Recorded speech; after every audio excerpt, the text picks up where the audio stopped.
Jamal Washington approached the graduation stage, finally ready to escape 4 years of relentless torment. This was supposed to be his moment of triumph, his clean break from the nightmare. But Jake Morrison and Tyler Brooks had other plans. They saw a quiet black kid, perfect for one final humiliation. Laughter exploded. Phones recorded everything. The audience watched in cruel silence. But what they didn't know was that humiliation had a way of forging people into something harder. They thought they would get away with it forever. They couldn't have been more wrong. Before we go any further, comment where in the world you are watching from and make sure to subscribe because tomorrow's story is one you don't want to miss. The fluorescent lights of Lincoln High School's main hallway buzzed overhead as Jamal Washington adjusted his graduation cap for the third time that morning. 3 weeks until freedom. 3 weeks until he could leave behind the whispered comments, the shoulder checks in the hallway, and the constant weight of being watched. "You nervous about the ceremony?" his friend Marcus asked, closing his locker with a metallic clang. "More excited than nervous," Jamal replied, though his stomach churned as Jake Morrison and Tyler Brooks walked past, their conversation loud enough for him to hear. "Can't believe we have to sit through another boring graduation speech," Tyler said, not bothering to lower his voice. "Don't worry," Jake responded with a smirk. "Graduation will be memorable for everyone." Jamal's jaw tightened, but he forced himself to keep walking. Just 3 more weeks. He'd survived 4 years of their casual cruelty. The accidental trips, the racist jokes disguised as humor, the way they made him feel invisible and hypervisible at the same time. State University represented everything different.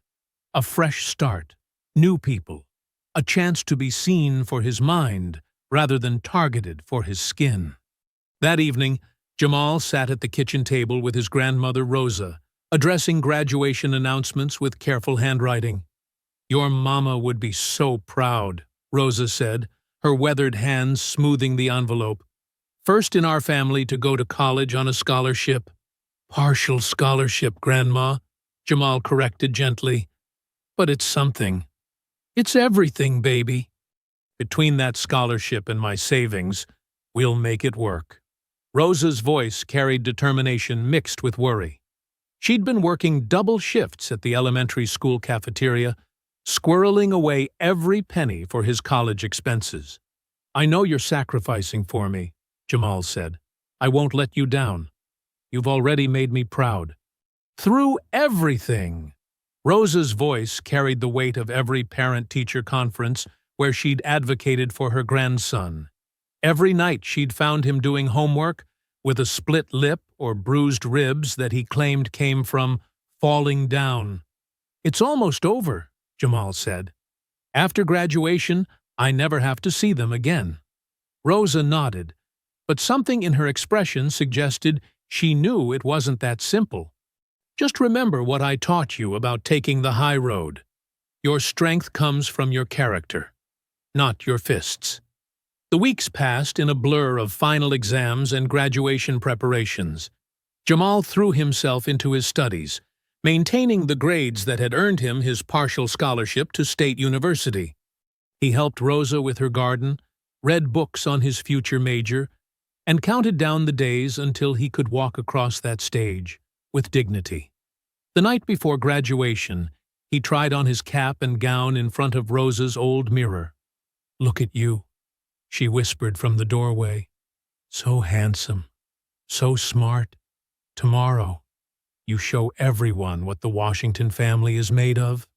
Jamal straightened his shoulders. Tomorrow, he would walk across that stage, shake the principal's hand, and accept his diploma as validation of 4 years of perseverance. Jake and Tyler would become memories, high school bullies who would fade into irrelevance as he built his real life. Graduation morning dawned bright and humid. The gymnasium filled with proud families, younger siblings fidgeting in their chairs, and the buzz of anticipation that marked the end of one chapter and the beginning of another. Jamal found his place in the alphabetically arranged line of graduates, his stomach fluttering with nervous energy. Around him, his classmates chatted excitedly about summer plans and college preparations. Some would attend community college, others would work, a few had military commitments. But today, they were all equals, all survivors of the same 4-year journey. Washington, Jamal, would be called near the end, giving him time to watch his classmates receive their diplomas and imagine his own moment on stage. Rosa sat in the 3rd row, wearing her best dress and holding her old camera. She'd taken the morning off from her job at the elementary school cafeteria, something she rarely did, to be here for this moment. Her pride radiated across the gymnasium as she spotted her grandson in line. The ceremony began with the principal's welcome speech, followed by the valedictorian address from Sarah Chen, a quiet girl Jamal had shared several classes with over the years. As she spoke about perseverance and community, Jamal felt a surge of optimism about his future. The diploma presentations began. Each name called represented a small victory, a young adult ready to take on the world. Jamal watched his classmates walk across the stage, some stumbling nervously, others striding confidently, all of them transformed by the simple act of receiving that rolled piece of paper. As the alphabet progressed toward W, Jamal's heart began to race. This was it. This was his moment to claim what he'd earned through 4 years of academic excellence despite constant obstacles. Tyler. Jake, Principal Davis called, his voice echoing through the gymnasium speakers. The 2 boys walked confidently across the stage, their families applauding from the audience. Jake's father stood up, recording with his phone, while Tyler's mother beamed with obvious pride. As they descended the stage steps, Jake caught Tyler's eye and nodded toward where Jamal sat in the graduate line. They'd been planning this moment for weeks, waiting for the perfect opportunity to remind Washington exactly where he belonged.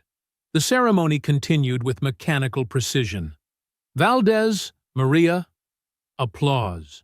Walker, James, more applause. Each name brought Jamal closer to his moment, his hands growing sweaty inside his graduation gloves. Rosa adjusted her camera, checking the battery one more time. She'd waited 18 years for this moment, watching her grandson walk across that stage with dignity, claiming the education his parents had never lived to see him achieve. Washington, Jamal. Jamal stood, his legs slightly unsteady, but his spine straight. The walk to the stage felt endless, every step carrying him toward vindication. He climbed the stairs, approached Principal Davis, and extended his hand for the diploma that represented everything he'd worked for. Principal Davis smiled and handed him the rolled certificate tied with Lincoln High's blue and gold ribbon. "Congratulations, Mr. Washington. Best of luck at State University." "Thank you, sir." Jamal's voice carried quiet pride as he accepted the diploma. Turning toward the audience, where Rosa sat, with tears streaming down her cheeks. That's when Jake and Tyler struck. They'd positioned themselves at the base of the stage stairs, ostensibly waiting to congratulate classmates. As Jamal descended, diploma clutched in his right hand, Jake stepped forward with a wide grin. "Hey, Washington, let me see that diploma. I want to check if it's real." Before Jamal could react, Jake snatched the certificate from his hand and tossed it to Tyler, who caught it with theatrical flair. "Looks fake to me," Tyler announced loudly, his voice carrying across the gymnasium. "I think someone made a mistake." The audience began to murmur, confusion rippling through the crowd. Some parents laughed, thinking it was harmless graduation pranks between friends. Others sensed something darker. "Give it back," Jamal said quietly, his voice barely audible over the growing noise. "What's that?" Jake cupped his ear mockingly. "Speak up, Washington. Use your words like a big boy." Tyler held the diploma high above his head, just out of Jamal's reach. "Maybe we should return this to the office. Tell them there's been some kind of mix-up. Jamal lunged for the certificate, desperation overriding caution. Tyler stepped back with a laugh and began tearing the diploma in half, the ripping sound sharp and final in the suddenly quiet gymnasium. "Oops," Tyler said with mock concern. "Butterfingers." Jake shoved Jamal hard in the chest, sending him stumbling backward. "Careful there, Washington. Don't want you to hurt yourself over some piece of paper." Jamal hit the ground hard, his cap flying off as laughter erupted from sections of the audience. Some people recorded with their phones, already composing social media posts about the funny graduation prank. The torn pieces of his diploma fluttered around him like confetti. From her seat, Rosa shot to her feet, her camera forgotten as she moved toward the stage. Her face had transformed from joy to pure fury, but security guards were already intervening, directing families to remain seated. Principal Davis stepped to the microphone, his voice strained. "Let's maintain order, please. We'll continue with the ceremony."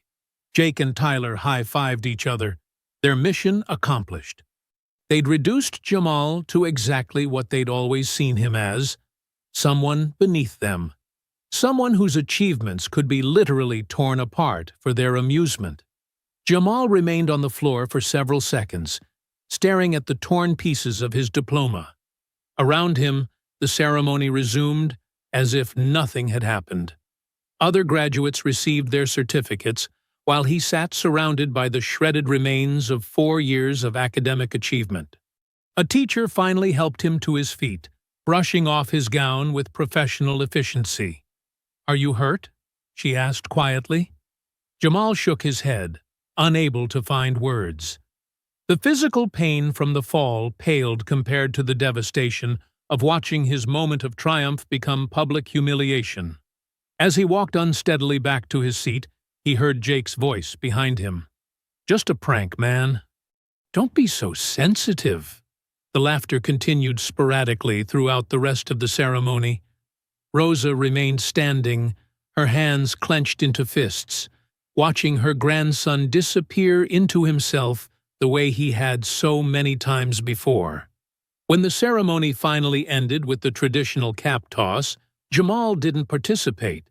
He sat motionless as celebration exploded around him, torn diploma pieces still scattered at his feet like the remnants of a dream that had died in front of everyone he'd ever known.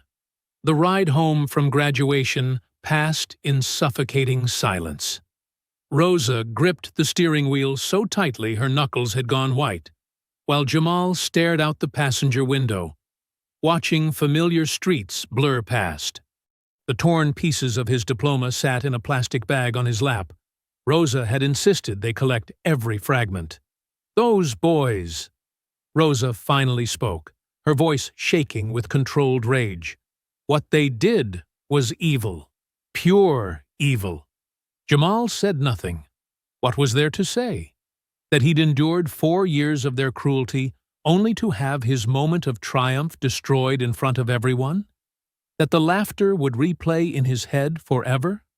"We should report this to the school board, to the police. This was assault." "It won't matter," Jamal whispered. "It never matters." Rosa pulled into their driveway and turned off the engine.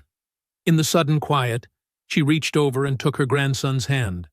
"Baby, I need you to hear me. What happened today doesn't change who you are or what you've accomplished. You earned that diploma through 4 years of hard work.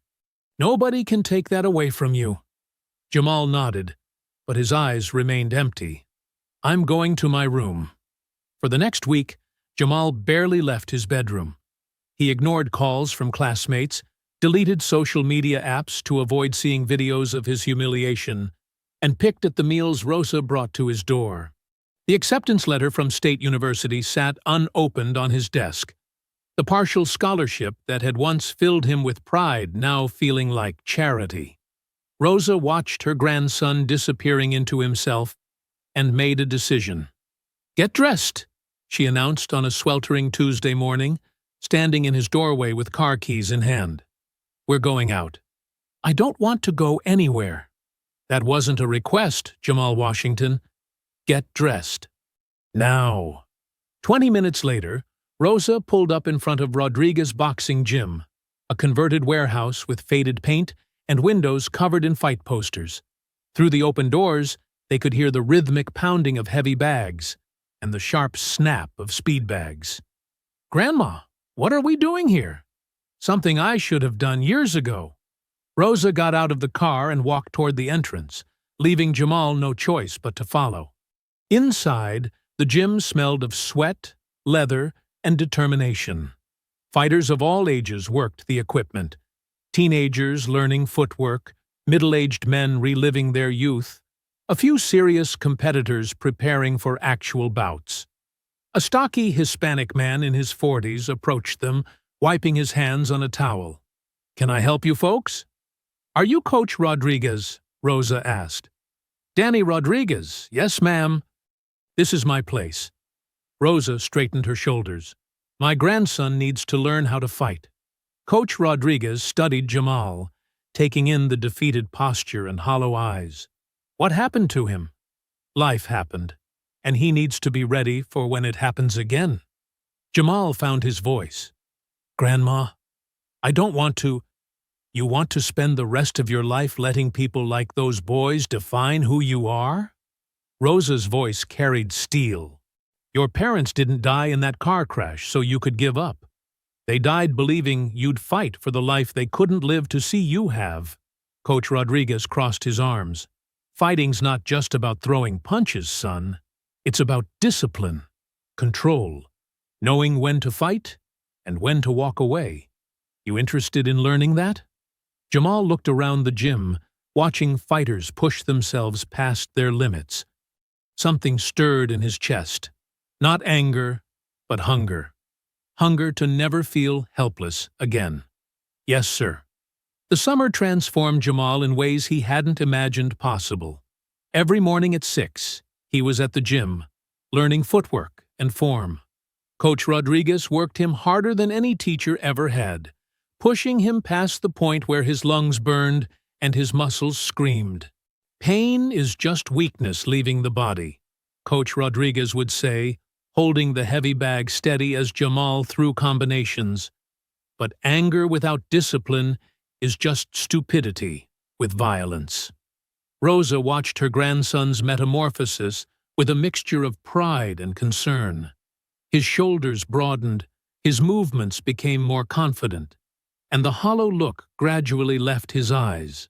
But she also noticed the way his jaw tightened when he thought no one was looking, the intensity that flickered behind his calm exterior.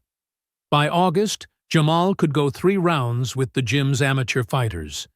His reflexes had sharpened, his body had hardened, and most importantly, his mind had focused. He no longer saw himself as a victim waiting for the next attack. "You're ready," Coach Rodriguez told him on his last day before leaving for college. "But remember what I taught you. The strongest fighters know when not to fight." Jamal nodded, understanding the wisdom but feeling the fire burning in his chest. He was no longer the boy who'd been humiliated at graduation. He was someone who could protect himself. State University's campus bustled with freshman orientation activities. Jamal moved into his dorm room, unpacked his belongings, and felt genuine optimism for the first time since graduation.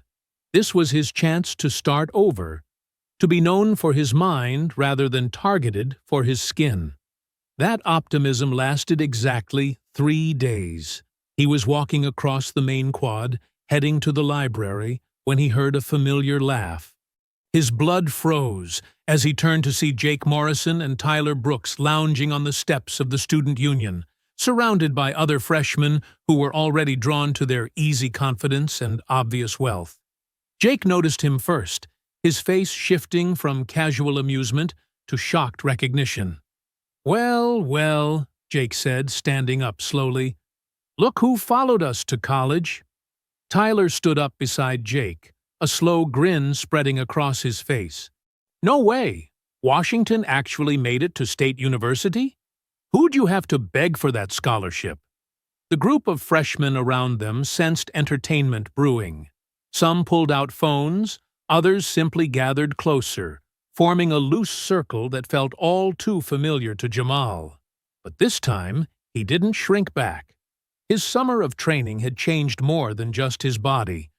"Just trying to get to the library," Jamal said calmly, his voice steady in a way that surprised even him. "The library?" Jake laughed, looking around at his new audience. "Guys, this is the kid I was telling you about from high school. Remember that graduation prank video that went viral?" Several students nodded, recognition dawning on their faces. Jamal felt the familiar burn of shame, but underneath it, something else simmered. A controlled fire that Coach Rodriguez had taught him to harness. "That was hilarious," one of Jake's new friends said. "You should show them, dude." Tyler stepped closer, emboldened by the crowd's energy. "What's wrong, Washington? Cat got your tongue again?" He reached out to shove Jamal's shoulder, just like he had countless times in high school. But this time, Jamal's hand shot up and caught Tyler's wrist before contact. His grip iron-strong from months of heavy bag work. "Don't touch me," Jamal said quietly, his voice carrying an edge that made Tyler's eyes widen. For a moment, silence stretched between them. Tyler tried to pull his wrist free, but Jamal's grip held firm for 3 seconds before releasing him. Jake's expression shifted from amusement to something more serious. "Whoa! Washington's got some fight in him now. Look out, everyone!" Jamal stepped back, his grandmother's words echoing in his head about taking the high road. "I'm not looking for trouble." "Good thing," Jake said, "because trouble has a way of finding people like you around here." The crowd began to disperse as other students lost interest, but Jake and Tyler remained, studying Jamal with new calculation.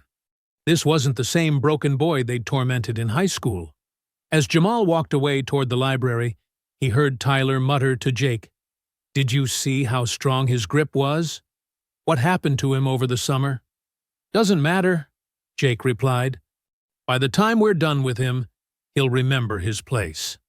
Meanwhile, in Wilson Hall's third-floor study lounge, Sarah Chen looked up from her organic chemistry textbook as commotion drifted through the windows.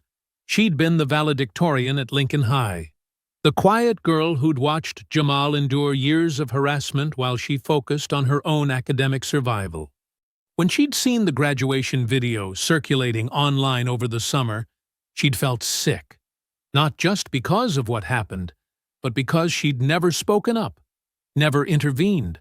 Now, seeing those same boys on campus, she realized her silence might continue to cost someone else their dignity.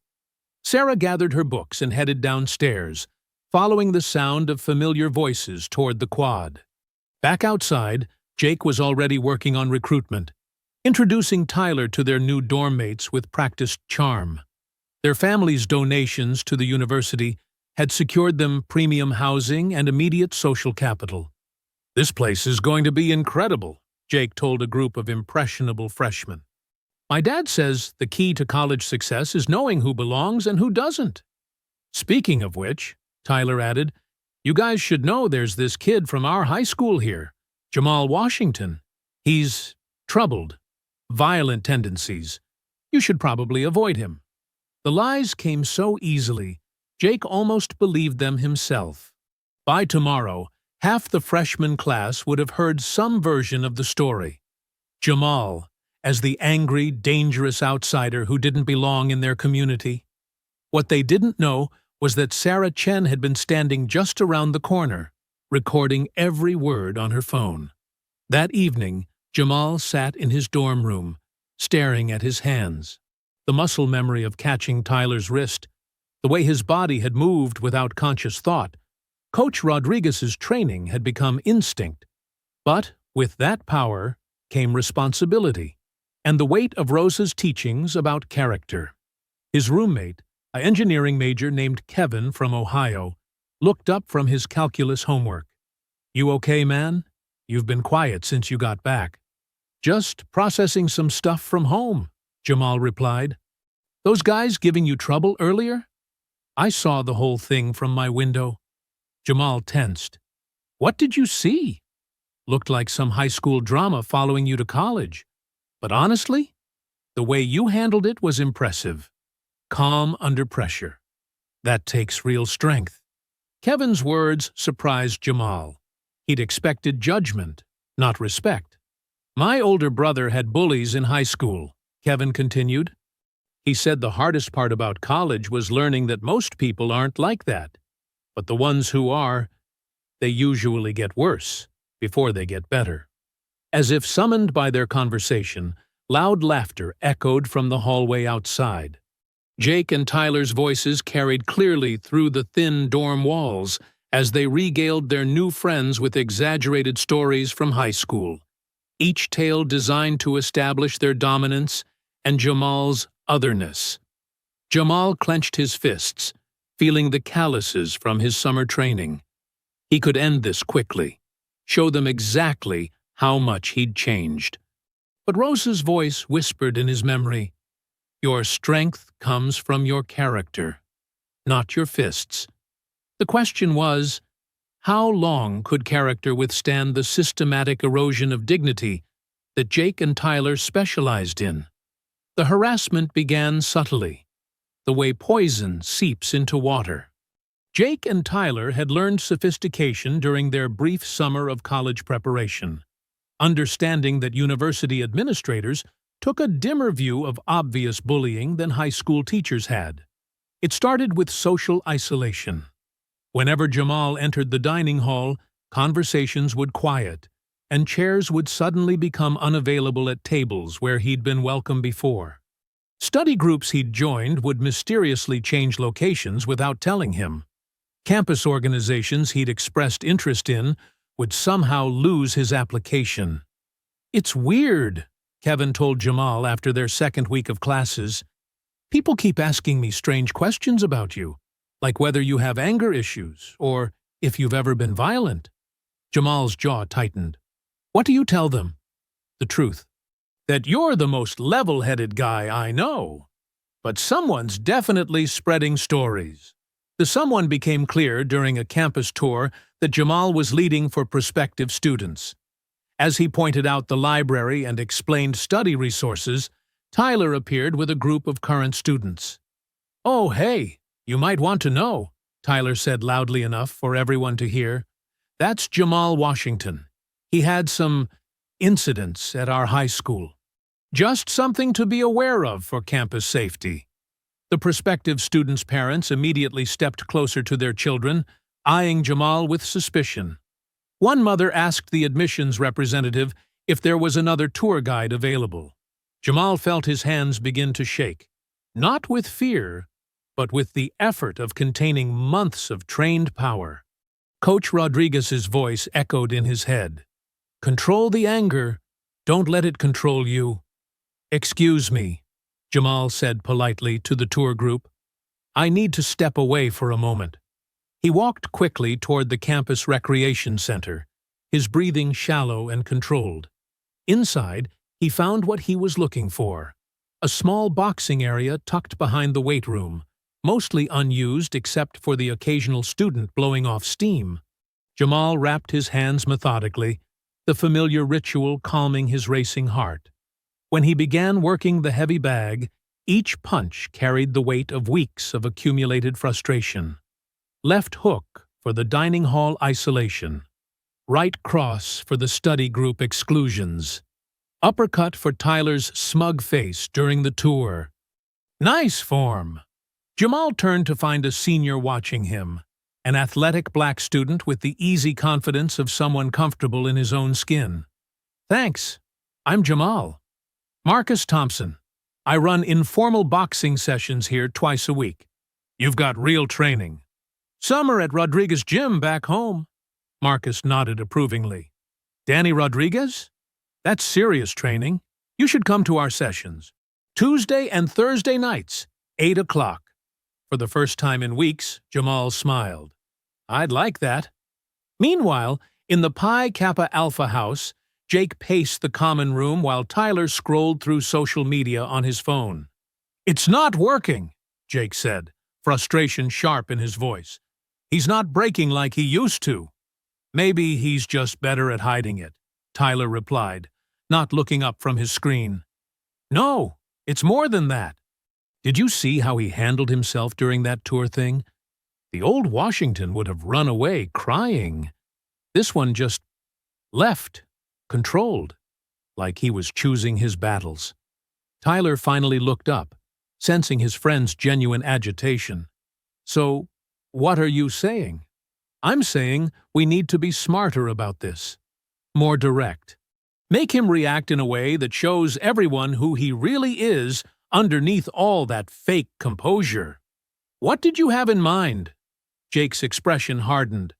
"Something that reminds him exactly what happened at graduation.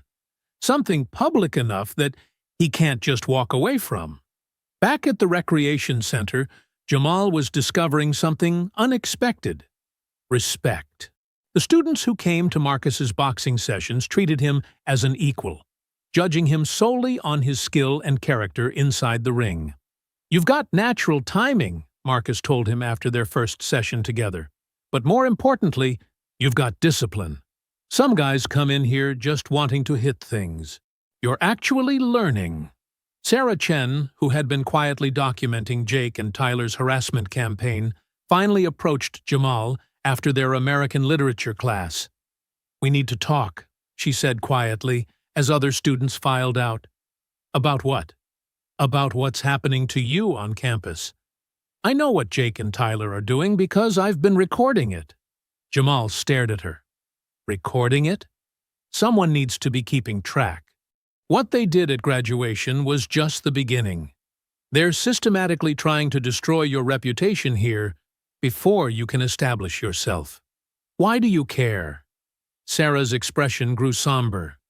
"Because I should have cared 4 years ago. I was valedictorian, but I was also a coward. I watched them torment you and said nothing, because I was afraid they'd turn on me. And now? Now I'm tired of watching good people suffer while bad people win through manipulation and lies." Jamal considered her words. Having an ally, especially one as respected as Sarah, could change everything. But it also meant acknowledging that the situation was escalating beyond his ability to handle alone. "What do you think I should do?"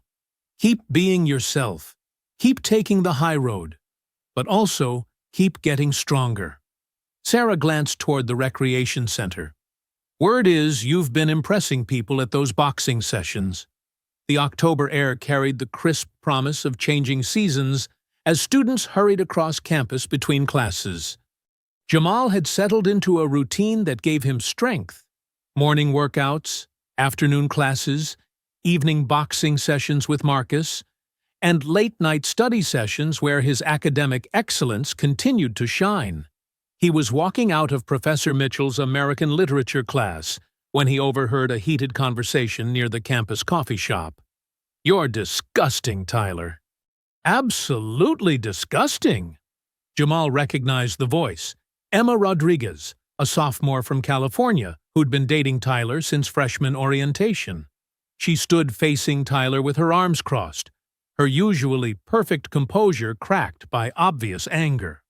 "Come on, Em. It was just a joke," Tyler said, his voice carrying the wheedling tone of someone who knew he'd crossed a line. "A joke? You and Jake spent 10 minutes telling everyone at lunch that Jamal Washington is some kind of dangerous criminal. You made up stories about him attacking people in high school.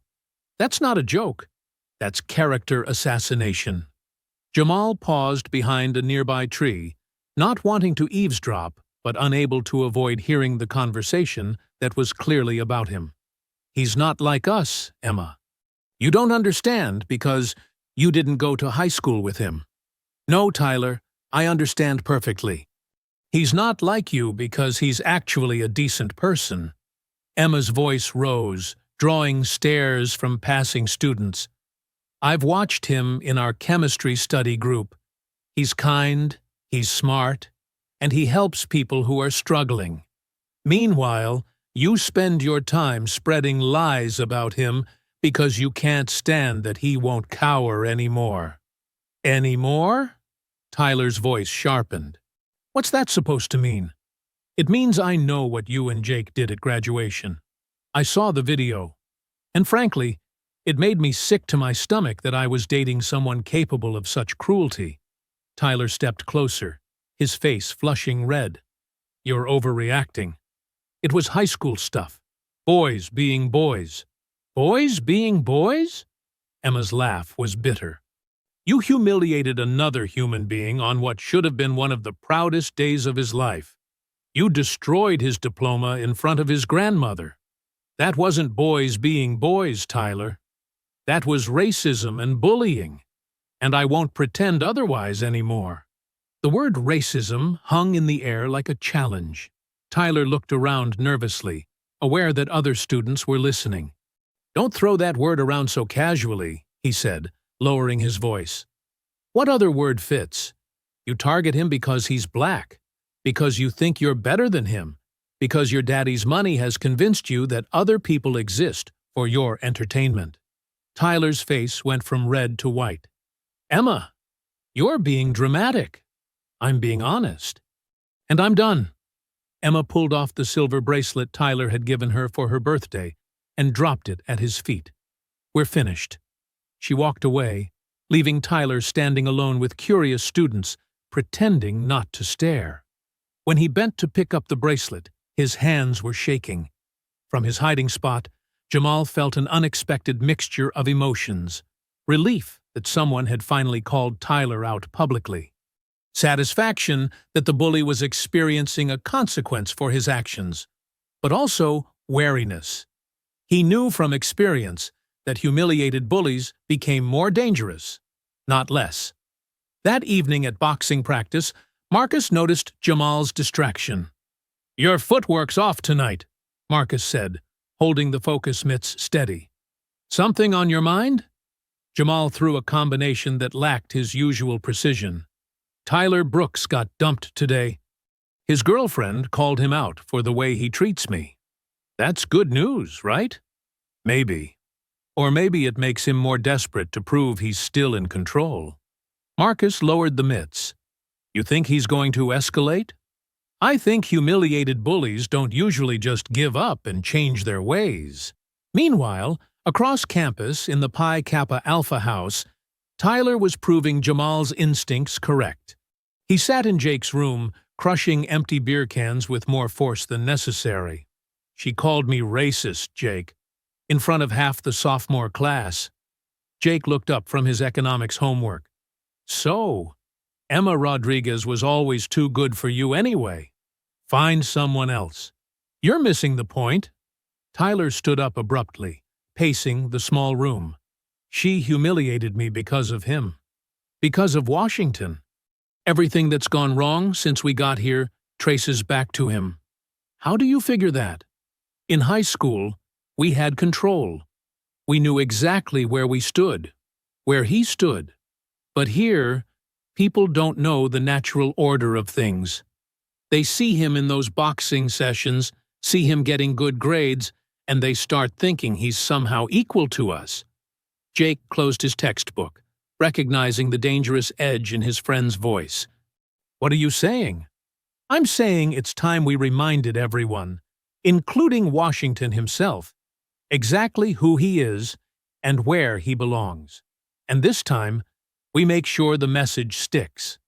The menace in Tyler's voice carried the weight of years of unchecked privilege, meeting its first real resistance.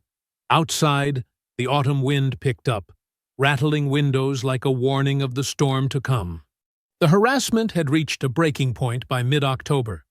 Jake and Tyler's whisper campaign had poisoned enough minds that Jamal found himself increasingly isolated. Study groups disbanded when he arrived. Dining hall conversations stopped when he passed. Even some of the boxing session regulars began giving him sideways looks. Sarah Chen watched it all happen with growing anger. During their chemistry lab, she finally confronted him. You can't keep letting them do this to you, she said quietly, as they measured solutions. I've been documenting everything. But we need to report it, officially. Jamal's jaw tightened. Reporting it won't change anything. It'll just make me look weak. Weak? You think standing up for yourself makes you weak? I think running to authority figures instead of handling my own problems makes me weak. Sarah slammed her beaker down hard enough that other students looked over. Your grandmother didn't raise you to be stupid, Jamal. There's a difference between handling your problems and walking into a trap. That evening, Jamal called Rosa from his dorm room. How's school, baby? Rosa's voice carried warmth across the miles. Challenging. Those boys again? Yes, ma'am. They're trying to turn everyone against me. Rosa was quiet for a long moment. What does your heart tell you to do? Show them what I learned this summer. Stop walking away. And your head? That fighting proves everything they've been saying about me. Sometimes, baby, the world puts us in positions where all our choices have consequences. The question is, which consequences can you live with? Meanwhile, Jake and Tyler were planning in the Pi Kappa Alpha house. The monthly party was tonight, and they'd spent days spreading word that Jamal wasn't welcome. Here's the plan, Jake said, standing in the backyard behind the fraternity house where shadows gathered away from the main party. We get Sarah Chen back here, make some noise, and Washington comes running. And then, Tyler asked, still nursing his wounded pride from Emma's public rejection. Then we remind him what happened at graduation. Except this time, we make sure he remembers permanently. The party was loud and crowded by 10 o'clock. Sarah had come with friends, but was planning to leave early for studying. She was heading toward the exit when Tyler intercepted her near the back door. Sarah, can I talk to you outside? About Jamal. I think I owe you both an apology. Against her better judgment, she followed him into the shadows behind the house. The moment they were hidden, Jake appeared. Scream, Jake told her calmly. Loud enough for Washington to hear. I'm not helping you hurt him. Tyler pulled out his phone. Hey, Washington, you need to get to Pi Kappa House right now. Your girlfriend's in trouble. Sarah heard Jamal's sharp voice through the speaker. What trouble? Sarah, are you there? Jamal, don't! Sarah started, but Jake covered her mouth. Better hurry, Tyler said, before something really bad happens. Jamal was at the recreation center when the call came, working the heavy bag to burn off frustration. Marcus saw his face change as he answered the phone. What's wrong? Marcus asked. They have Sarah. Jamal was already unwrapping his hands, his movements sharp and purposeful. Who has Sarah? Jake and Tyler, at the Pi Kappa house. Marcus grabbed his arm. Don't do this, man. It's obviously a setup. I know exactly what it is. Jamal's voice carried a cold certainty that made Marcus step back. But I can't let them hurt her because of me. Then call campus security. Call the police. Jamal was already walking toward the door. By the time they get there, it'll be too late. Jamal, think about this. You go there angry. You'll give them exactly what they want. Jamal stopped at the door, his hand on the handle. For a moment, Marcus thought he'd gotten through to him. Then Jamal turned around, and Marcus saw something in his eyes that made his blood run cold. I'm not angry, Marcus. I'm done. The walk across campus felt both endless and too short. With each step, Jamal felt his summer training take over, his breathing controlled, his movements fluid, his mind sharp and focused. He wasn't the broken boy from graduation anymore. He wasn't the victim who'd spent 4 years enduring their cruelty. He was someone who'd been pushed too far. As he approached the Pi Kappa house, music and laughter spilled out into the night. But around back, where the shadows gathered, he could hear Sarah's muffled voice and Tyler's taunting laughter. Jamal rounded the corner and saw them. Sarah with Jake's hand over her mouth, Tyler holding his phone up like he was recording, both of them grinning like they'd already won. Well, well, Jake said, releasing Sarah. "Look who came to play hero." "Let her go," Jamal said, his voice deadly calm as he stepped into the shadows behind the fraternity house. Jake laughed, but there was something forced about it. "Or what? You'll call your grandmother to come save you?" Tyler kept his phone raised, recording. "This is perfect. Everyone's going to see the real Jamal Washington tonight." Sarah tried to speak, but Jake's grip tightened over her mouth. Her eyes were wide with fear, not for herself, but for what she could see building in Jamal's expression. "I said let her go." Jamal took another step forward, and both Jake and Tyler noticed something different about his movement.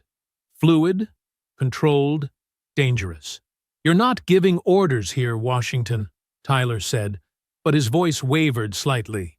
"You don't belong at this party. You don't belong at this school. You don't belong anywhere near people like us. People like you." Jamal's voice carried a cold edge. "You mean cowards who only fight when it's 2 against 1? Who hide behind daddy's money and attack innocent people?" Jake released Sarah and pushed her aside, stepping toward Jamal. "Careful, boy. You're forgetting your place again." The word boy hung in the air like a lit fuse. Sarah scrambled backward, recognizing that something irreversible was about to happen. "My place." Jamal's composure cracked slightly, months of controlled rage bleeding through. "You want to know what my place is?" "Enlighten us," Tyler said, still recording, thinking he was capturing Jamal's breakdown. "My place is standing up to bullies. My place is protecting people who can't protect themselves. My place is showing cowards like you that your time is up." Jake stepped closer, emboldened by Tyler's camera and the familiar dynamic of intimidation. "Big words from someone who spent 4 years running away from us. I'm not running anymore." "Good," Jake said, shoving Jamal hard in the chest, "because you've got nowhere to go." But this time, Jamal didn't stumble backward. He absorbed the shove, his feet planted, his core solid from months of training. Jake's eyes widened with surprise. "What happened to you over the summer, Washington?" Tyler asked, lowering his phone slightly. "I learned how to fight." Tyler laughed nervously. "Against who? Your grandmother?" "Against people who actually know how to throw a punch. Not spoiled rich kids who've never been hit back." Jake threw a wild swing at Jamal's head, the same kind of untrained haymaker that had worked in high school when Jamal was smaller and weaker. But Coach Rodriguez had drilled Jamal for months on exactly this scenario. Jamal slipped the punch easily, Jake's fist whistling harmlessly past his ear. Before Jake could recover his balance, Jamal's right cross caught him flush on the jaw, dropping him to his knees. "Holy!" Tyler started, his phone forgotten as he watched his best friend spit blood onto the grass. Jake struggled to his feet, his coordination clearly affected. "You're dead, Washington. You just assaulted me. I'll have you arrested." "For defending myself? Against 2 guys who lured me here with threats against an innocent girl?" Jamal gestured toward Sarah, who was still recording everything on her own phone. "Good luck with that story." Tyler realized the situation had shifted beyond their control. "Jake, maybe we should—" "Shut up!"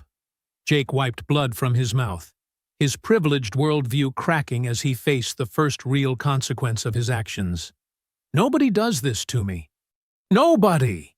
He charged at Jamal again, but desperation made him sloppy. Jamal sidestepped and caught Jake with an uppercut that lifted him off his feet before he crashed back down, unconscious. Tyler stared at his friend's motionless form, then at Jamal, who stood over Jake with his fists still raised, breathing hard but controlled. "Your turn," Jamal said quietly. I don't want to fight you," Tyler stammered, finally understanding that they'd pushed someone past his breaking point. "You should have thought about that before you spent months trying to destroy my life. Before you used Sarah as bait. Before you decided I was your entertainment." Tyler threw a desperate punch, more out of panic than strategy. Jamal caught his wrist, the same way he had during their first encounter on campus. But this time he didn't let go. With Tyler's arm trapped, Jamal drove his knee into Tyler's ribs, then released him to throw a combination that sent Tyler crashing into the fraternity house wall. Both bullies lay groaning in the shadows, their 4 years of casual cruelty finally meeting consequences they couldn't buy or charm their way out of. Jamal stood over them, his chest heaving, his fists bloody, but his mind clear. For the first time since graduation, he felt like himself again. "It's over," he said, looking down at Jake and Tyler. "You're done." Sarah helped Jamal check his knuckles for serious damage when the sound of sirens cut through the party music. Red and blue lights began flashing across the fraternity house walls. "Someone called the police," Sarah said, her voice tight with worry. Jake struggled to sit up against the wall, blood still trickling from his nose. "Yeah, I did. Right after this maniac attacked us." Tyler was pulling his phone out with shaking hands. "I got most of it on video. Jamal Washington assaulting 2 students unprovoked." "That's not what happened," Sarah protested. "I saw everything." "You saw your boyfriend lose control and try to kill us," Jake said, wiping blood from his mouth. Sarah reached for her phone, realizing with horror that in the chaos of being grabbed and threatened, she'd dropped it. The screen was shattered, the device completely dead. Campus security arrived first, followed immediately by city police. Officer Martinez, a veteran cop who took one look at the scene, 2 bloodied white students and 1 standing black student with bruised knuckles, and his expression hardened. "Who wants to tell me what happened here?" Officer Martinez asked. Jake immediately pointed at Jamal. "That guy attacked us! Jamal Washington! He's been making threats all semester, and tonight he just snapped and tried to kill us." Tyler held up his phone triumphantly. "I got it all on video. He came out of nowhere throwing punches like a maniac. Look at what he did to us." Officer Martinez looked at the video Tyler showed him. Shaky footage that began with Jamal throwing his first punch, with no context of what led up to it. "Officer, that's not the whole story," Sarah said desperately. "They lured me back here. They threatened me to get him to come." "Miss, step back, please," Officer Martinez said dismissively. "Son," he addressed Jamal, "turn around and put your hands behind your back." "Officer, wait," Sarah tried again. "I'm a witness. They used me as bait. Without video evidence or other witnesses, it's your word against theirs," Officer Martinez replied. "And I've got 2 victims and clear video of the assault." Jake's father's voice carried across the parking lot as he arrived with Tyler's parents, all having received frantic calls. "Officer, I'm Robert Morrison. These boys were brutally attacked by this individual." The presence of the wealthy parents immediately shifted the dynamic. Officer Martinez's demeanor became more deferential. "My son called me immediately after the assault," Robert Morrison continued. "This Washington character has been stalking and threatening Jake all semester. We have witnesses to his erratic behavior." "That's completely false," Jamal started. "Son, you have the right to remain silent," Officer Martinez said, producing handcuffs. "I suggest you use it." Tyler's mother dabbed at her eyes dramatically. "Look what he did to our boys. They could have been killed. We want full prosecution." Sarah watched helplessly as her broken phone was dismissed as irrelevant evidence. Without it, she had no proof of the threatening phone call, no record of Jake covering her mouth, no documentation of their premeditation. "Officer, please," she tried one more time. "I've been documenting their harassment of Jamal for weeks. I have evidence on my computer."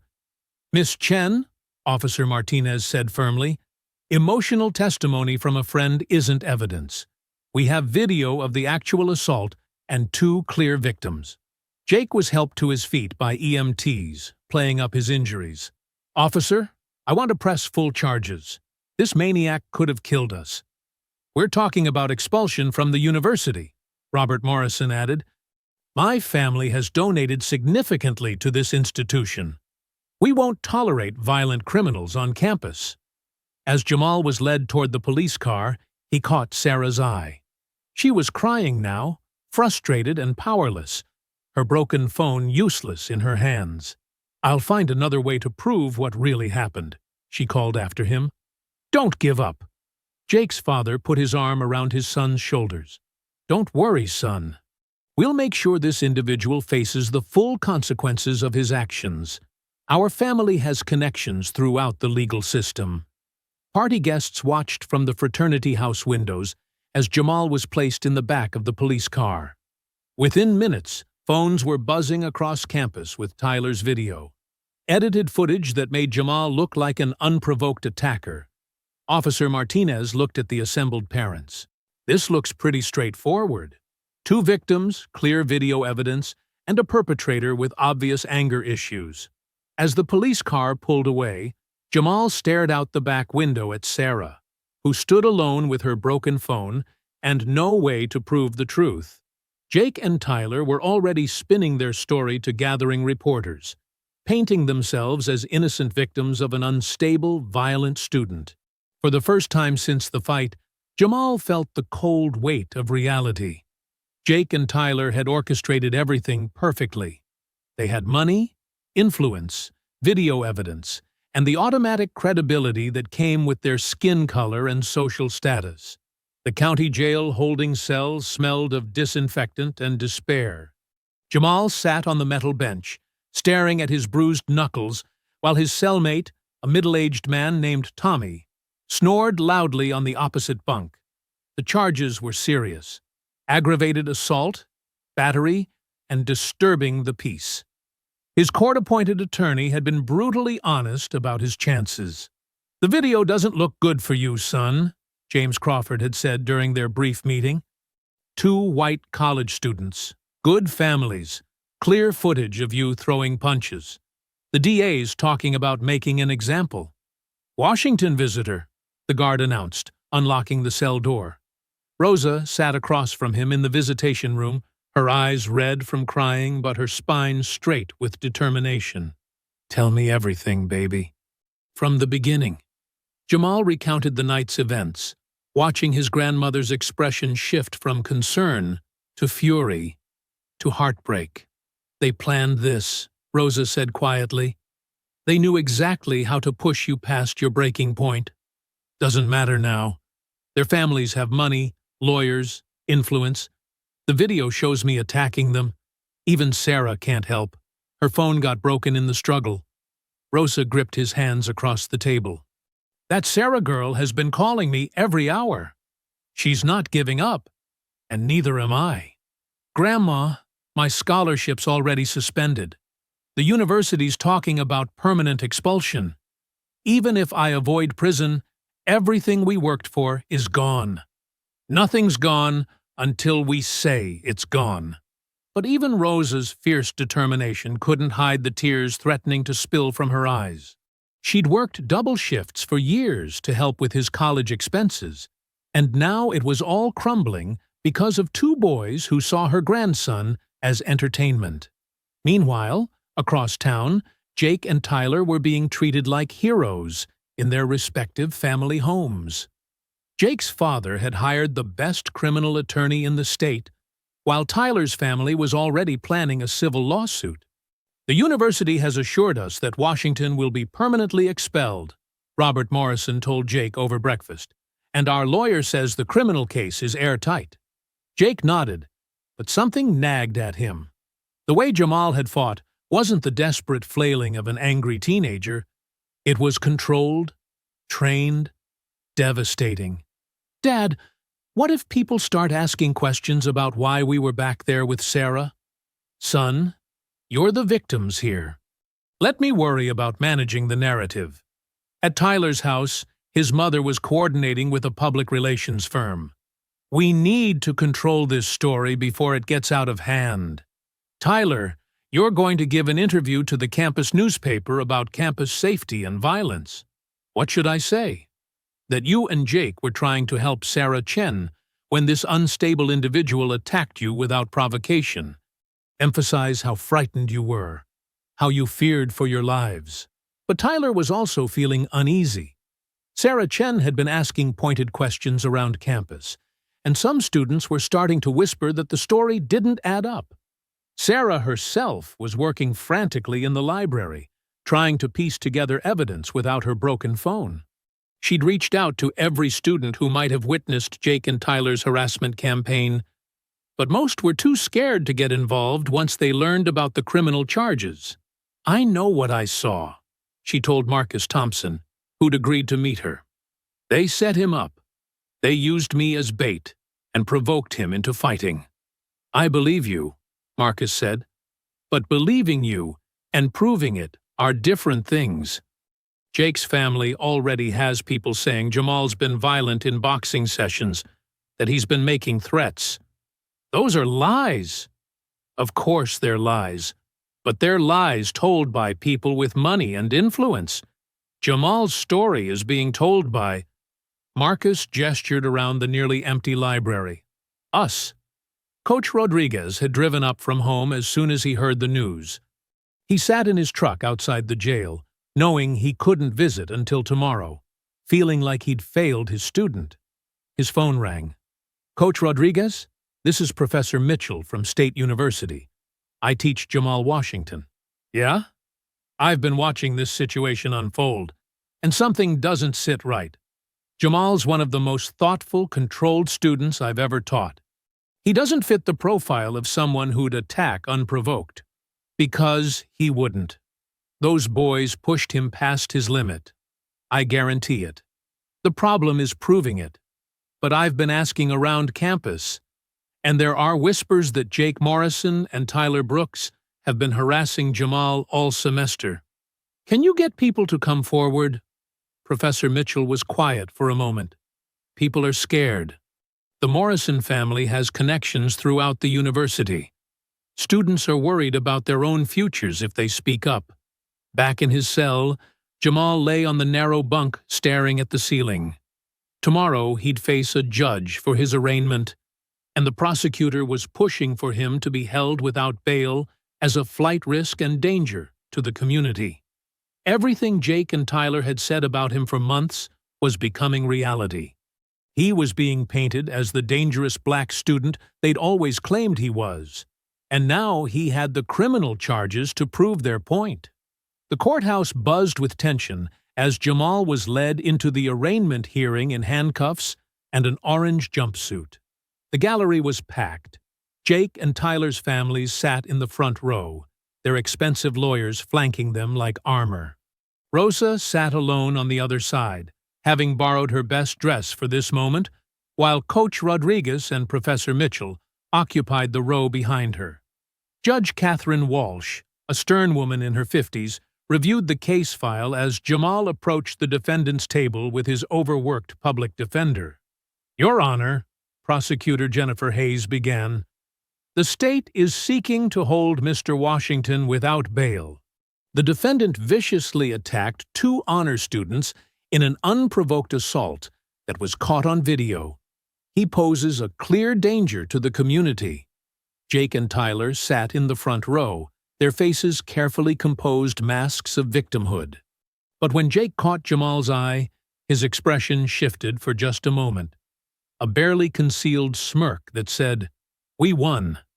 Tyler leaned over to whisper something to his mother, and both of them glanced at Jamal with obvious satisfaction. The same look they'd worn at graduation when they'd torn up his diploma. "Mr. Crawford," Judge Walsh addressed Jamal's attorney, "how does your client plead?" "Not guilty, Your Honor. And we request reasonable bail. Mr. Washington is a scholarship student with no prior criminal record and strong ties to the community." Prosecutor Hayes stood again. "Your Honor, I'd like to call Jake Morrison to describe the brutal attack he endured." Jake took the witness stand with practiced confidence, his family's expensive media training evident in every gesture. He just came out of nowhere, Jake testified, his voice carrying just the right amount of traumatized emotion. Tyler and I were having a normal conversation with Sarah Chen when Jamal Washington appeared and started throwing punches. I've never been so terrified in my life.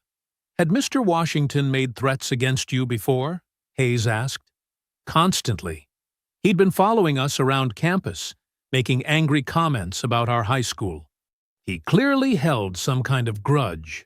Tyler nodded along from the gallery, his face arranged in sympathetic concern.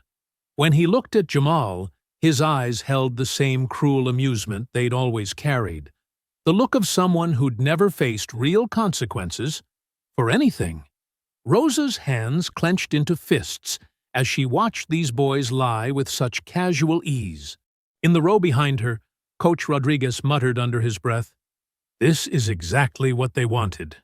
"Your Honor," Jake continued, "I'm afraid of what he might do next. He's clearly unstable and violent.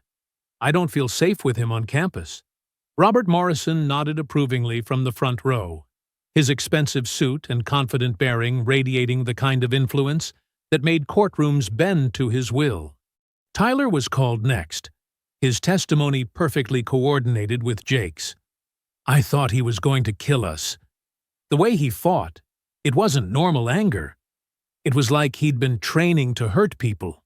When Tyler's eyes met Jamal's during his testimony, he allowed himself a small, triumphant smile, the same smile he'd worn when he'd ripped up the diploma, when he'd shoved Jamal at graduation while the crowd laughed. "I have video evidence of the attack," Tyler added, producing his phone. "It shows everything." The prosecutor played the video for the court, shaky footage that began with Jamal's first punch, with no context of what preceded it. The brutal efficiency of Jamal's fighting was undeniable, each strike precise and devastating. "As you can see, Your Honor," Hayes said, "this was not a moment of passion, but a calculated assault by someone trained in violence." Jamal's attorney tried to object. "Your Honor, this video doesn't show what led to the altercation." "The video speaks for itself, Mr. Crawford." The defendant clearly initiated violence against two defenseless students. From the gallery, Jake's father leaned forward with satisfaction. His donations to various judicial campaigns were paying dividends, and he made sure Jamal could see his confident expression. Tyler's mother dabbed her eyes with a handkerchief, playing the role of grieving parent to perfection. But when she thought no one was looking, she exchanged a knowing glance with Robert Morrison. They'd orchestrated this perfectly.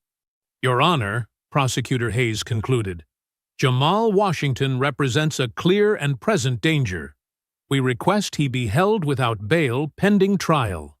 Judge Walsh looked down at Jamal, who stood silently between his overwhelmed attorney and the weight of systematic injustice.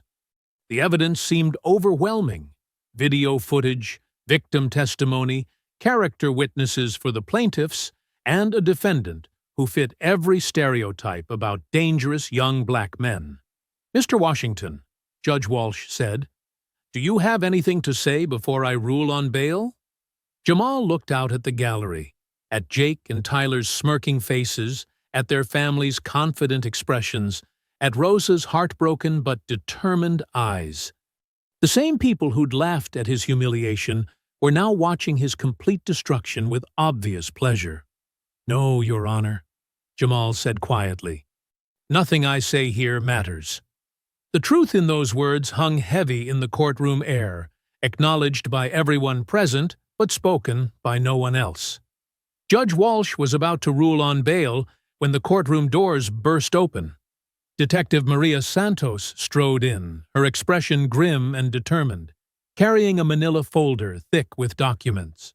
"Your Honor, I apologize for the interruption, but new evidence has come to light that directly impacts these proceedings." Prosecutor Hayes looked annoyed. "Your Honor, this is highly irregular." "Detective Santos," Judge Walsh said, recognizing the veteran investigator, "this better be significant." "It is, Your Honor." We've uncovered evidence that completely contradicts the testimony given here today. Jake's confident expression faltered slightly. Tyler shifted uncomfortably in his seat, glancing at his parents with the first hint of worry. Detective Santos approached the bench. "Your Honor, we obtained a warrant to search the defendant's social media accounts and discovered planning documents for what they called teaching Washington a lesson. There are text messages between Morrison and Brooks detailing their scheme to use Sarah Chen as bait." "That's impossible," Robert Morrison whispered harshly to his lawyer. Jake deleted everything, but his lawyer was already pale, understanding that deleted messages could be recovered with proper investigation. "Furthermore," Detective Santos continued, "we found additional witnesses. Emma Rodriguez, Tyler Brooks's ex-girlfriend, has come forward with recorded conversations where Brooks explicitly discussed plans to destroy Washington's reputation and make him snap so everyone sees what he really is."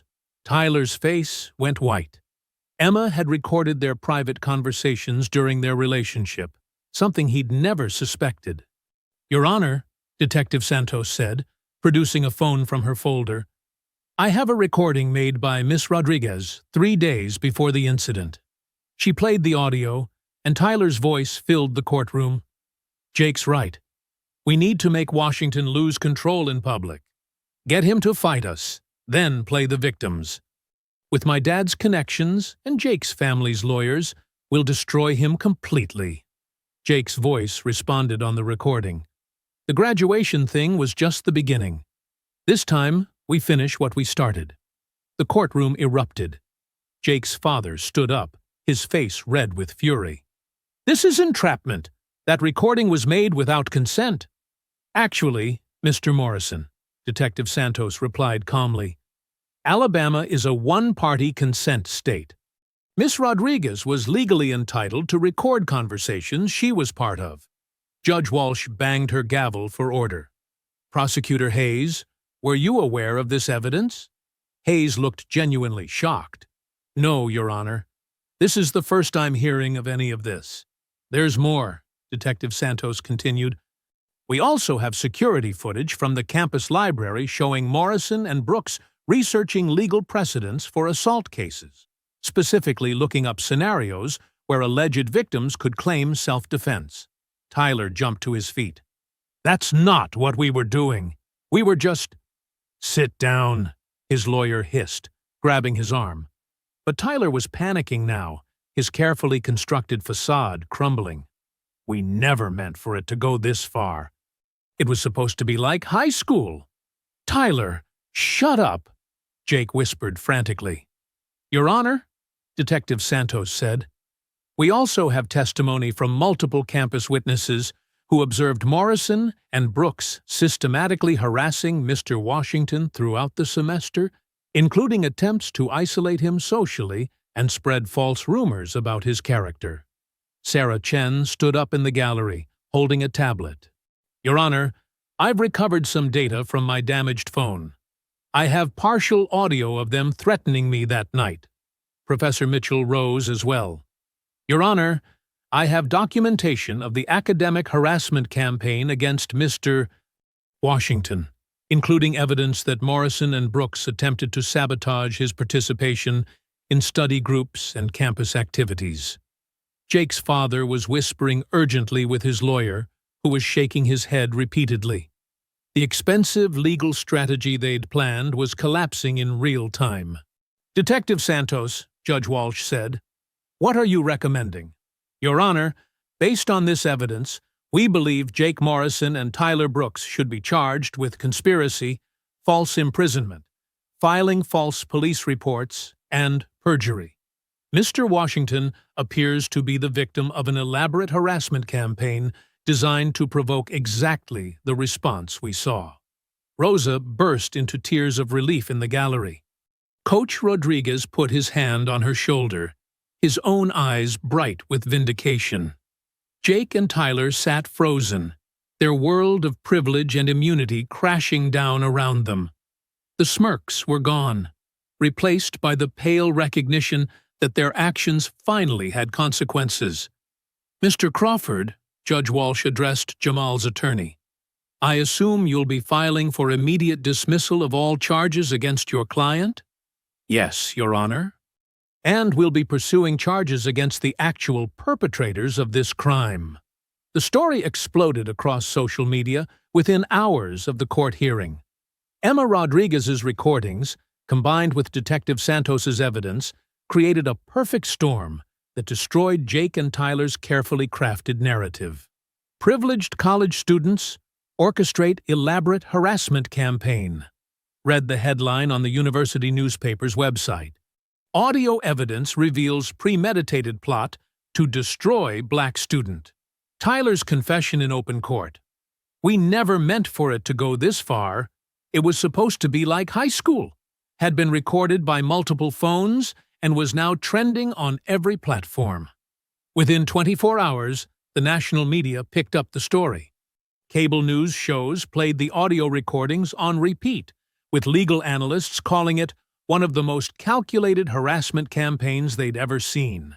"What we're seeing here," CNN's legal correspondent explained, "is not just bullying, but a systematic effort by these young men to weaponize the criminal justice system against their victim." Jake's father tried damage control, hiring a crisis management firm, but the evidence was too overwhelming. The recordings revealed not just the harassment campaign, but the entitled assumption that their wealth and status would protect them from consequences. At State University, President Catherine Mills called an emergency meeting with the Board of Trustees. The Morrison family's donations suddenly seemed less important than the national scrutiny the university was facing. "The optics are catastrophic," the university's communications director explained. "We have students caught on tape planning to manipulate our disciplinary system, followed by perjury in criminal court. If we don't act decisively, we look complicit." The board voted unanimously. Jake Morrison and Tyler Brooks were expelled from State University, effective immediately, with notations on their permanent academic records that would follow them to any institution they tried to transfer to. Robert Morrison's phone call to President Mills was intercepted by campus security and leaked to the press. "This is ridiculous. My family has donated millions to this university. You can't destroy my son's future over some misunderstanding." "Mr. Morrison," President Mills replied coolly, "your son destroyed his own future when he committed perjury in open court." Meanwhile, Jamal met with civil rights attorney Marcus Washington, no relation despite the shared surname, who had taken his case pro bono after seeing the media coverage. "The evidence is overwhelming," Attorney Washington explained. "We have them dead to rights on civil rights violations, intentional infliction of emotional distress, conspiracy, and defamation. Their families have deep pockets, and they're going to pay." The civil lawsuit was filed within a week, seeking $2 million in damages. Jake and Tyler's families initially tried to fight it, but their criminal lawyers advised them that fighting would only make things worse. "The audio recordings make this indefensible," Jake's lawyer told Robert Morrison. "Your son is heard planning the entire scheme. If this goes to trial, the jury will crucify him." The settlement negotiations were swift and brutal. The Morrison and Brooks families, facing mounting legal bills and public humiliation, agreed to a substantial payout rather than risk a jury trial. $1.8 million, Attorney Washington told Jamal over the phone. Plus, they have to issue public apologies and perform community service focused on anti-bullying education. Jamal sat in Rosa's kitchen, still processing how completely his world had changed in just 2 weeks. What about their criminal charges? Jake and Tyler each pled guilty to conspiracy and filing false police reports. They'll serve 6 months in county jail and 3 years probation. Tyler's perjury charge got him an additional 6 months. Rosa, who had been listening quietly, finally spoke. "Good. Maybe some time behind bars will teach them what it feels like to be powerless. The most satisfying moment came when Jamal received a call from Coach Danny Miller, the head of State University's boxing program. "Son, I've been following your story," Coach Miller said. "The way you handled yourself, showing restraint for months, only fighting when someone innocent was threatened, then maintaining your dignity through this whole legal mess. That's the kind of character I want on my team. Sir, I'm offering you a full athletic scholarship to join our boxing program. Academic and athletic combined, full ride for 4 years, plus a path to compete nationally if that's something you're interested in." Jamal looked at Rosa, who was crying again, but this time with pure joy. "I'd be honored, Coach Miller." 6 months later, Jamal stood in the gleaming new apartment he'd rented near campus, watching Rosa unpack books in what would be her own bedroom. The settlement money had changed everything, not just financially, but in ways he was still discovering. "I still can't believe this place is ours," Rosa said, running her hand along the granite countertop in the kitchen. "A dishwasher, baby. I haven't had a dishwasher since your parents were alive." Jamal smiled, remembering the cramped house where Rosa had worked double shifts just to keep the lights on. "The lawyer says after we pay taxes and set aside money for your retirement, we'll still have enough for you to quit that cafeteria job permanently." "Quit?" Rosa laughed. "Honey, I'm going back to teaching. Principal Davis already offered me a position at Lincoln Elementary. Says they need someone who knows how to fight for kids who can't fight for themselves." The irony wasn't lost on either of them. Rosa would be returning to the same school district where Jake and Tyler had tormented her grandson, but now as an advocate rather than a bystander. Coach Miller knocked on the apartment door, arriving for their weekly check-in. The boxing program had become more than just athletics for Jamal. It was therapy, discipline, and purpose rolled into one. "How are you feeling about the regional tournament next month?" Coach Miller asked, settling into the comfortable couch that Rosa had picked out with obvious delight. "Ready," Jamal said simply. "More than ready." The transformation was visible in everything about him. His shoulders carried confidence instead of defensive tension. His voice held authority rather than the careful quiet of someone trying to avoid notice. The broken boy from graduation had been replaced by a young man who knew his worth. "The ESPN interview requests keep coming in," Coach Miller mentioned. "You sure you want to keep declining them?" "For now. I want to earn my place in the ring first, then tell my story." Rosa beamed with pride. "That's my grandson. Never taking shortcuts, always earning what he gets." Sarah Chen arrived for their weekly study session, carrying coffee and wearing the confident smile of someone who'd found her own voice through the ordeal. She'd been accepted into pre-med programs at 3 top universities, her courage in standing up for truth having caught the attention of admissions committees. "Any word from those two?" Sarah asked, settling at the dining room table where Jamal's textbooks were already spread out. "Their lawyer says they're having a rough time in county jail," Jamal replied. "Apparently, bullies don't do well when they can't hide behind daddy's money." "Good," Sarah said with satisfaction. "Maybe they'll learn something about consequences." The settlement had been more than just money. It was validation. Every dollar represented acknowledgement that what had happened to him was wrong, that his pain mattered, that justice could prevail even when the system seemed rigged against him. Professor Mitchell stopped by that evening, as he did every few weeks, carrying Jamal's latest essay marked with an A+ and extensive comments. "Your writing has evolved remarkably," Professor Mitchell said. "There's a depth to your analysis now, an understanding of injustice and redemption that comes from lived experience."